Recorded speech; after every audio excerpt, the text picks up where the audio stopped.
कहां छिपे हैं खामेनी? क्या खामेनी पर हमला हो सकता है? क्या खामेनी की जान का खतरा इस समय बना हुआ है? क्या खामेनी की आगे जो रणनीति है वो इजराइल को खत्म कर सकती है? इजराइल के पास इस समय युद्ध लड़ने के लिए कितने दिनों का भंडार संचित है?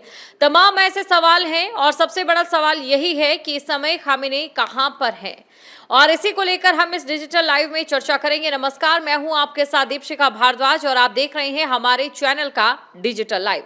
सबसे पहले हम बात करेंगे ईरान और इजराइल का जो युद्ध चल रहा है उसको लेकर अपडेट क्या है। आपको ये बता दें, ईरान और इजराइल का युद्ध जारी है। वहीं अमेरिका अभी ये सोच रहा है कि क्या वो युद्ध में आगे बढ़ेगा या युद्ध में आगे नहीं बढ़ेगा। इसके पीछे उसके दो कारण हैं, क्योंकि अमेरिका में जिस तरीके से खुद ट्रंप की पार्टी के ही जो दो गुट है वो बटे हुए दिखाई दे रहे हैं, उसमें असमंजस की स्थिति बनी हुई दिखाई दे रही है। और इसलिए डोनाल्ड ट्रंप की ओर से कहा गया कि हम हमला कर भी सकते हैं या फिर हमला नहीं भी कर सकते हैं। अब बात कर लेते हैं खामेनी के बारे में। खामेनी इस समय कहां है, ये सबसे बड़ा सवाल है। और ऐसे में जब इजराइल के रक्षा मंत्री की ओर से कह दिया जाता है कि खामेनी की जान को खतरा है या फिर, लेकिन ये हमारे किसी भी तरीके की कोई रणनीति का हिस्सा नहीं है, लेकिन जो युद्ध चल रहा है उसके नतीजे में ये हो सकता है। उसके बाद कई सवाल यहाँ पर ये खड़े हो जाते हैं कि आखिरकार खामेनी कहाँ है और क्या उनकी जान को खतरा है। इसको लेकर एक वीडियो सामने आता है जहां पर खामेनी की ओर से उनके देश के लोगों को संबोधित किया गया, क्योंकि सुप्रीम लीडर है खामेनी ईरान के, तो उनकी ओर से जो वीडियो जारी किया जाता है, उनकी टीम की ओर से जो वीडियो जारी किया जाता है वो कई चीजों की ओर संकेत दे रहा है। आपको बता दें, खामेनी की ओर से जो वीडियो जारी किया गया है उसमें बेज कलर का बैकग्राउंड देखा जा सकता है। इसके अलावा ईरानी झंडा भी है और साथ ही साथ हाई प्रोफेशनल कैमरा उनके पास मौजूद नहीं था। किसी नॉर्मल कैमरे से जो वीडियो है वो शूट किया गया है। इसके अलावा लाइटनिंग को लेकर भी कई चीजें ऐसे थी जिससे ये साफ तौर पर देखा और समझा जा सकता था कि इस समय जो खामेनी है जिस जगह पर भी मौजूद है वहां पर कोई स्टूडियो लाइट्स नहीं है। और इसके अलावा आपको ये भी बता दें कि खामेनी की ओर से लैपल माइक का इस्तेमाल किया गया है, जो कि सुविधाजनक होता है किसी भी यात्रा में ले जाने के लिए, या फिर कहीं पर भी बैठकर आप उसे शूट कर सकते हैं, या फिर कहीं पर भी बैठकर आप उससे अपना जो ऑडियो है लोगों तक पहुंचा सकते हैं। तो ऐसे में ये कई संकेत मिल रहे हैं जिससे ये साफ तौर पर निकलकर चीजें सामने आ रही है, जिससे ये जो आशंका है वो जताई जा रही है कि जो खामेनी है हो सकता है कि वो किसी बंकर में हो। आपको ये भी बता दें कि अगर बात ईरान की जाए तो ईरान ने अपना जो परमाणु संयंत्र स्थापित किया है वो भी एक बंकर में स्थापित किया है, जो कि 21 मंजिला इमारतों की जितना गहराई में नीचे वो पूरा का पूरा बंकर है, जहां पर उनका वो परमाणु संयंत्र है जिसे फोर्दो कहा जाता है। फोर्दो परमाणु ये संयंत्र है।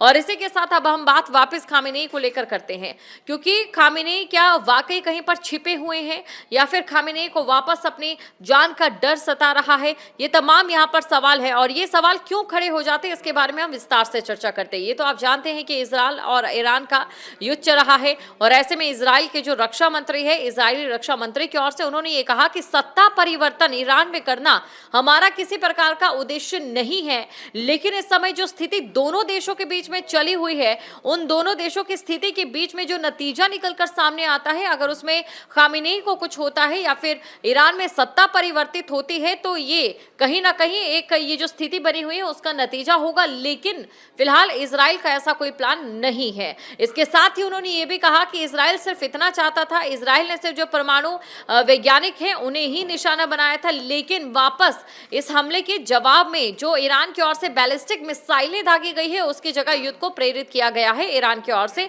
ये इजराइल के रक्षा मंत्री की ओर से तमाम बातें कही गई हैं। अब ऐसे में ट्रंप की ओर से भी एक बयान सामने आता है, और ट्रंप अपने इस बयान में ये कहते हैं कि हमें मालूम है खामेनी कहाँ छिपे हुए हैं, और ऐसे में हमें उनका पता जो है वो पूरा हमें मालूम है कि वो किस जगह पर है, उनका एड्रेस क्या है, लेकिन हम यहाँ पर किसी भी तरीके से कोई हमला नहीं करेंगे खामेनी पर। कुल मिलाकर हम उन्हें आत्मसमर्पण का समय दे रहे हैं, ये ट्रंप की ओर से कहना है। हालांकि क्या अमेरिका इस हमले में प्रत्यक्ष तौर पर कूदता है या नहीं कूदता है, इसको लेकर कुछ दिनों का इंतजार करना बाकी होगा।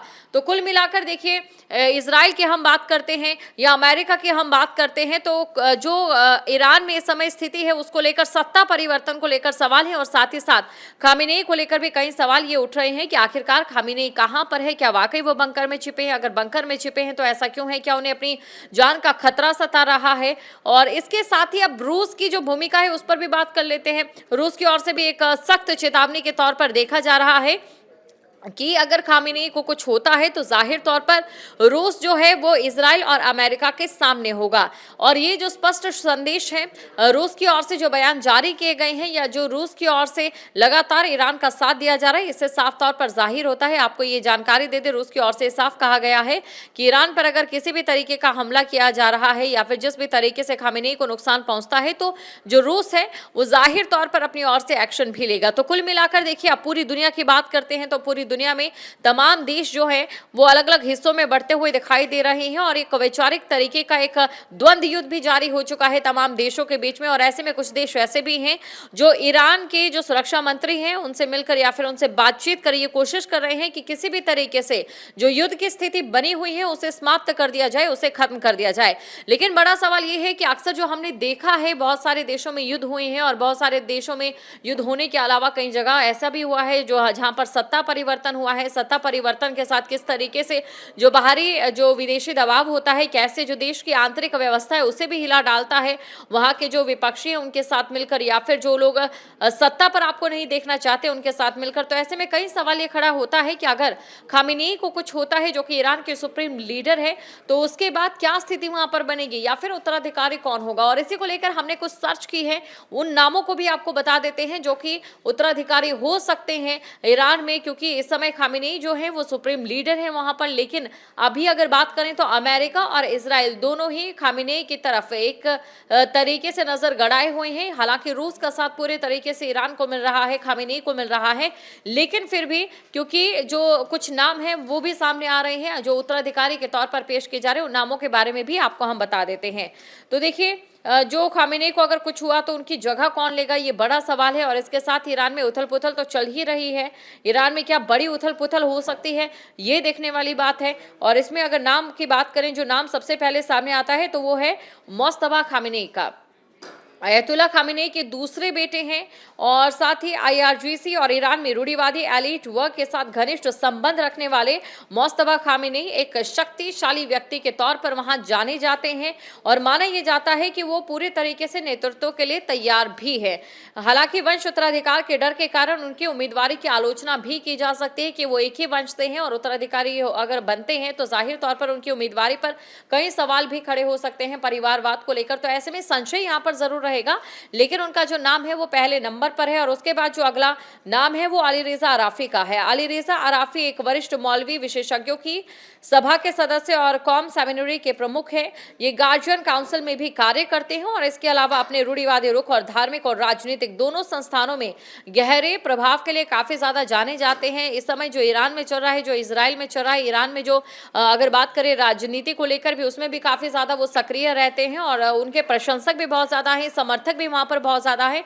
तो ऐसे में जाहिर तौर पर दूसरे नाम की अगर बात करें, दूसरे स्थान की बात करें तो उनका नाम यहां पर जुड़ता हुआ दिखाई दे रहा है। इसके अलावा अयतुल्ला होशम हुसैनी बुशहरी का नाम भी सामने आ रहा है। और अगर बात करें तो ये भी तीसरे नंबर पे हम इन्हें देख सकते हैं। पहले नंबर पर जो है वो खामेनेई के बेटे हैं, दूसरे बेटे हैं, और दूसरे नंबर पर एक मौलवी हैं जो कि काफी प्रसिद्ध है, राजनीति में भी जुड़े रहते हैं। इसके साथ ही बाकी जो एक रूढ़िवादी विचारधारा को लेकर भी वो जाने जाते हैं। जो अली असगर हिजाजी हैं उनका नाम भी इसमें सामने आ रहा है। आपको इससे पहले अयातुल्ला हाशिम हुसैनी के बारे में बता देते हैं। दरअसल ये जो हुसैनी बुशहरी विशेषज्ञों की सभा के पहले उपाध्यक्ष और कौम सेमिनरी सोसाइटी के प्रमुख भी हैं। इसके अलावा अली असगर हिजाजी जो कि पर्दे के पीछे एक शक्तिशाली व्यक्ति के तौर पर जाने जाते हैं और सर्वोच्च नेता के कार्यालय में राजनीतिक सुरक्षा मामलों की देखरेख भी करते हैं। इसके अलावा ये भी बताया जाता है कि राजनीतिक क्षेत्र में अगर बात करें तो उनकी ओर से पर्दे के पीछे की जो प्लानिंग है वो इन्हीं की ओर से की जाती है और कुल मिलाकर जो उनकी प्लानिंग है वो काफ़ी ज़्यादा सटीक भी बैठती है। अगर ईरान की राजनीति में हम बात करें,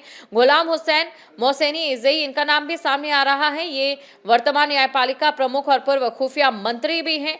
और अगर बात करें तो इनकी पर्सनैलिटी को लेकर, इनके काम को लेकर भी काफ़ी ज़्यादा प्रशंसा होती है, जिस वजह से ईरान में इनके भी काफ़ी ज़्यादा प्रशंसक है और साथ ही साथ समर्थक भी है।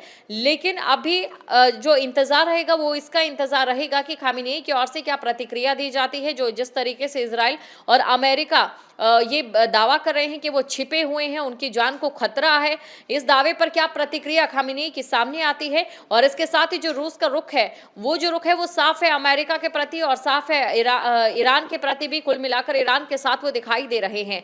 अब ऐसे में क्या ये जो युद्ध है राजनीतिक पृष्ठभूमि तक भी पहुंचता है, और अगर राजनीतिक पृष्ठभूमि तक पहुंचता है तो जाहिर तौर पर वहां पर राजनीतिक उथल पुथल होना भी एक सबसे बड़ा कारण हो जाता है उसके बाद। लेकिन उसके बाद अगर सत्ता परिवर्तन होता है तो इस सत्ता में उत्तराधिकारी कौन रहता है, ये देखने वाली बात रहेगी। जहां भक्ति है हर शब्द में, कथाओं में छिपे हैं दिव्य रहस्य और ज्योतिष देता है जीवन को दिशा। धर्म से जुड़ी हर बातों को जानने के लिए हमारे चैनल स्तुति को सब्सक्राइब करें। चैनल पर जाने के लिए इस लिंक पर क्लिक करें।